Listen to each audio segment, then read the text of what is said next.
స్వామి చూడడానికి ఇలా కనపడతావు కానీ నిజానికి ఈ స్థూలమైన రూపము నీది కాదు.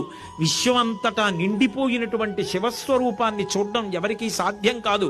అగ్ని ముఖంబు పరాపరాత్మకమాత్మ కాలంబు గతి రత్నగర్భ పదము శ్వశనంబు నీ యుర్పు రసన జలేషుండు దిశలు కర్ణంబులు దివము నాభి సూర్యుండు కన్నులు శుక్లంబు సలిలంబు జఠరంబు జలధులు చెదలు శిరము సర్వౌషధులు రోమచలయము శల్యంబు లద్రులు మానసం అమృతకరుండు చందములు ధాతువులు ధర్మసమితి హృదయము ఆస్యపంచకముపనిషదాహ్వయంబైన నీరూపు సదసత్వమై శివాఖ్యై స్వయం జ్యోతి అయి ఒప్పు ఆద్యమగుచు. స్వామి అగ్ని నీ ముఖం, నువ్వు అడుగు తీసి అడుగు వేస్తే కాలం, నువ్వు విడిచిపెట్టింది ఊపిరి, నీ నాలుక మీద ఉన్నటువంటి తడి ఈ సముద్రములన్నీ ఈ జలధులన్నీ నువ్వే స్వామి. నీ పాదపీఠం ఈ భూమి అంతటా నిండిపోయినటువంటి పరమాత్మవి నువ్వే కాపాడాలి. మేమందరం వెళ్ళి ఆ పాల సముద్రాన్ని చిలికితే వచ్చిన హాలాహలాన్ని నువ్వు పుచ్చుకోవాలి. లంపటము నివారింపను సంపద కృప చెయ్య జయము సంపాదింపన్ చంపెడి వారి వధింపను సోంపారగ నీకి చెల్లు సోమార్ధధరా.